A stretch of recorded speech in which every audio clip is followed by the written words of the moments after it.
초등학생을 성폭행해 12년 동안 격리됐다가 2년 전에 출소한 조두순이 이사를 준비하고 있습니다. 월세집 계약이 만료되면서 인근 동네로 옮기려는 겁니다. 불과 300m 거리에 초등학교가 있어서 주민들의 불안감이 커지고 있는데요. 흉악범 출소 때마다 반복되는 불안과 논란, 해결책은 없는지 짚어보겠습니다. 한국형사법무정책연구원 김대근 연구실장과 함께하겠습니다. 어서 오십시오. 어서 오십시오. 안녕하십니까, 시장님.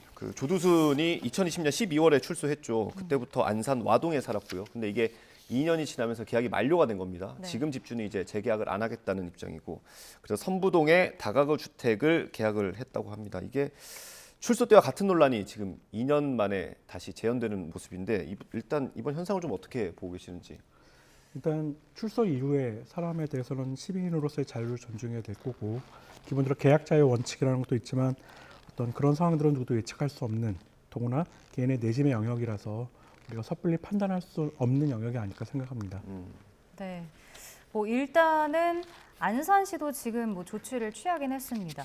방범 순찰 기능을 이제 조두순이 새로 이사가는 집 주변으로 그대로 옮긴다고 하고, CCTV도 10대로 추가 설치한다고 했는데, 이게 이렇게 충분하다고 보시나요? 어떻게 보십니까? 모든 대책이 충분할 수는 없고 또 결과가 발생하면 사후적으로 평가되는 부분이기 때문에 단언할 수는 없습니다만, 지금으로서는 지자체의 책임이 있기 때문에 이런 부분들은 지자체가 노력을 해서, 특히 CCTV는 최소한의 조치라고 보여집니다. CCTV가 많아지면 아무래도 안전의 가능성이 높아지지만 또 동시에 시민들의 프라이버시가 침해될 수 있는 가능성도 많다는 점 때문에 거기는 한계가 있을 것 같고요. 예. 그런데 좀 걱정이 되는 건 300m 정도 거리에 초등학교가 있다고 합니다. 학부모들 입장에서는 불안할 수밖에 없을 것 같아요. 예, 사실 불안을 가질 수밖에 없고 또 불만도 있을 수밖에 없는 상황이 있습니다. 그래서 여기에 대한 다양한 고민들이 있는 것도 사실이고, 최근 조두순 씨의 출소를 계기로 이제 법이 바뀌는 상황들도 거기에 따라 맞춰진 것이라고 말씀드릴 수 있을 것 같습니다. 네. 근데 이제 불안한 이유가 여러 가지 있겠지만 그 중에서도 이제 재범에 대한 우려가 가장 큰 것 같거든요. 실제로 이 성범죄자들의 재범률이 지금 어느 정도인 건가요?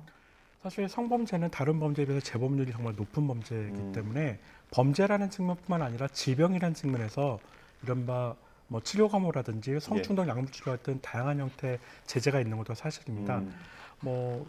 지금 전자감독 대상자를 상대로 한 그 재범률 같은 경우는 여기 보시는 바와 같기도 합니다만, 사실 근데 재범률이라는 게 개념이 좀 어려울 수도 있는 게 동종이냐 이종이냐, 과연 어느 기간 내에 범죄를 저지른 걸 재범으로 볼 것인가 같은 복잡한 문제들이 있어요. 그래서 단언하기는 좀 어려운 부분도 있지만, 어떤 성범죄의 경우는 재범률이 높아서 유독 관리 감독과 특히 아까 말씀드린 것 같은 다양한 형태의 보완 처분들이 펼쳐지고 있는 것도 사실입니다.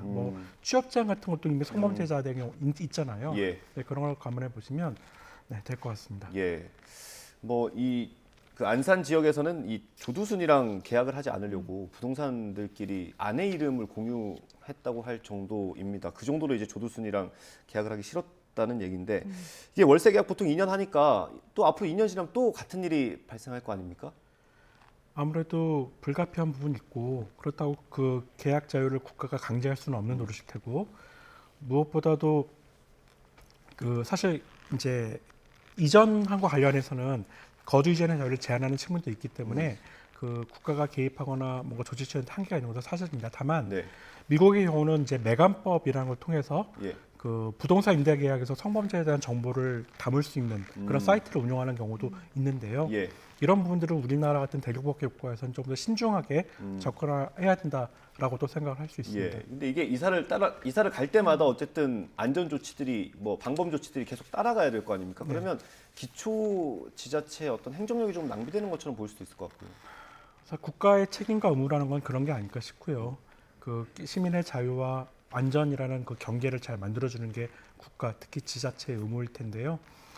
기본적으로 출소한 자의 자유 영역을 보장해 주면서 주민들의 안전을 도모할 수 있는 방법들이 지금 일단 특정한 시에서 행해지고 있는 여러 가지 조치들로 보여지고 있고요.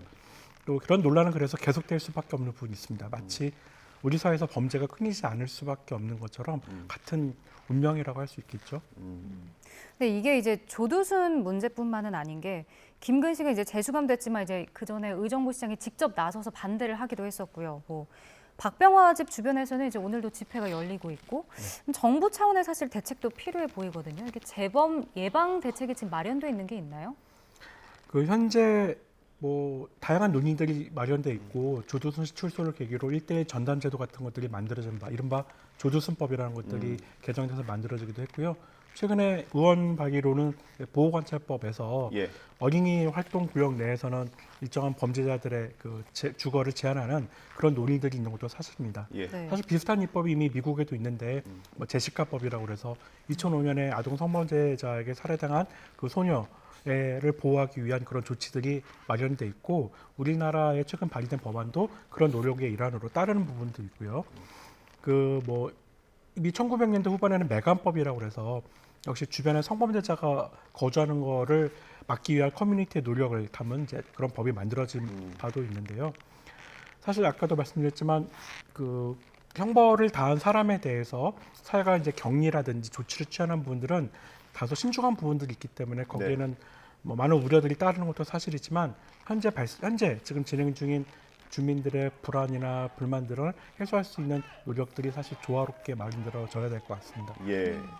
지금 전문가들 사이에서 대안으로 거론되는 것 중에 하나가 보호수용제도 아닙니까? 국회에서도 뭐 법안으로 발의가 됐던 적이 있는 걸로 아는데 이게 일단 어떤 제도인지 간단히 설명을 좀 해주실까요?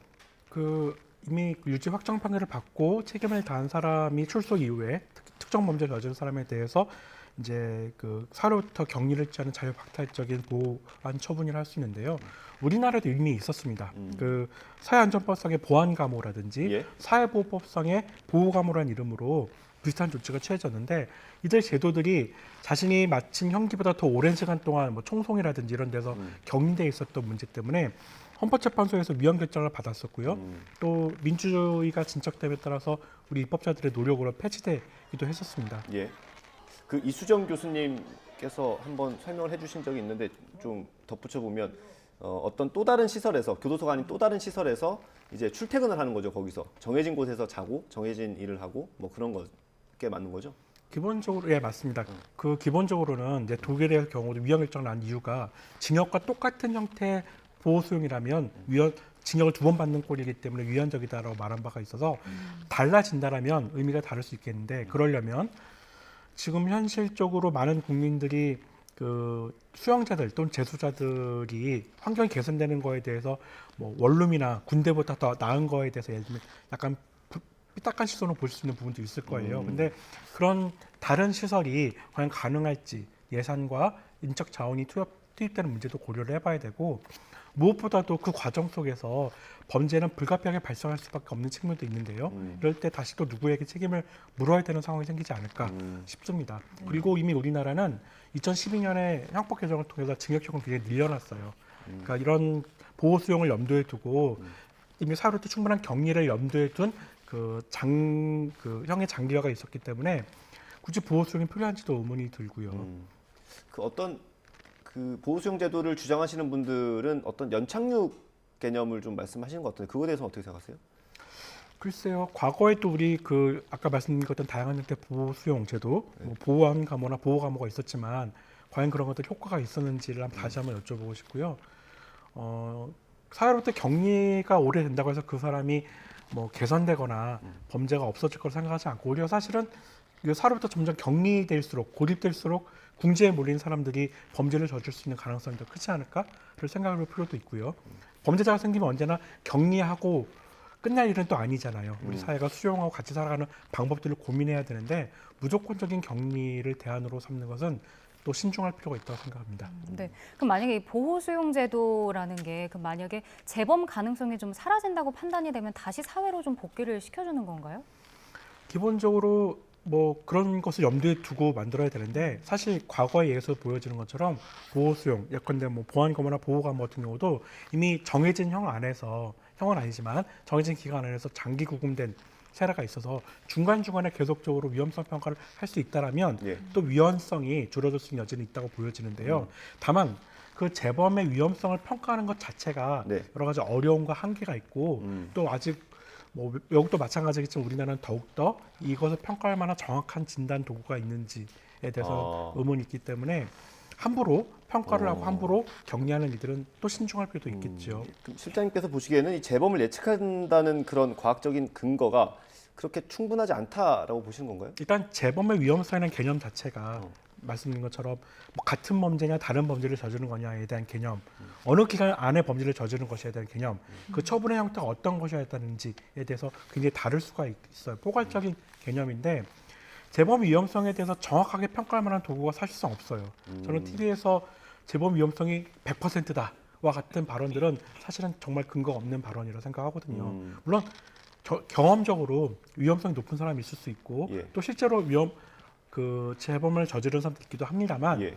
일단 수치로 단순하게 표현될 일은 아니고요.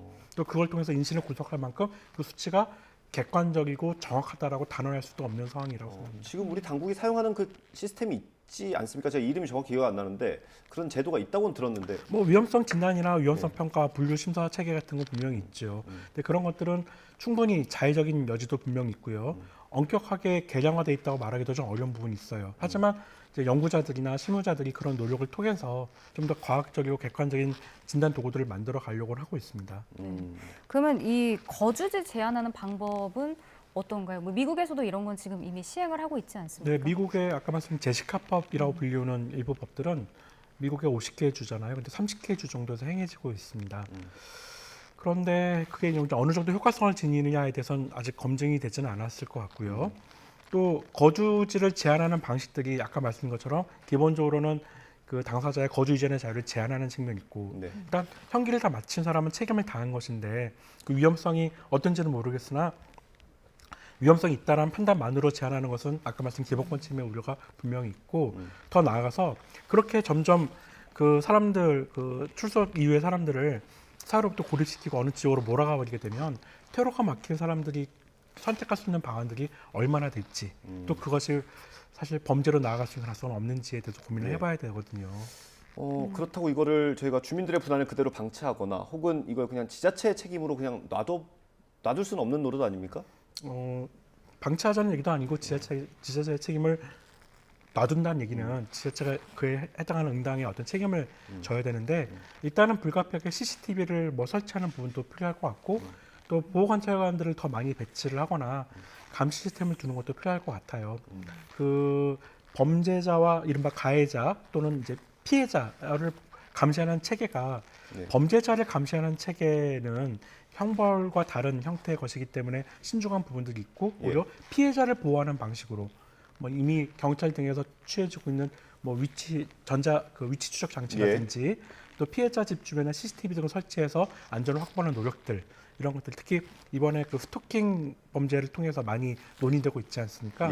이제 그런 것들 중에서 고민해 보면 조금 더 해법을 찾을 수 있을 것 같습니다. 실장님께서 말씀하신 걸 들어보면 형벌 체계를 바꿔서 이걸 해결할 수 있는 문제는 아니라고 보시는 거죠? 물론 형벌 체계에 대한 근본적 고민도 필요한데 지금 형벌 체계 내에서 이른바 가해자, 특히 잠재적 가해자에게 그 위험성만으로 형벌과 유사한 조치가 취해지는 부분들은 법칙과 원칙에 반할 수가 있을 것 같아요.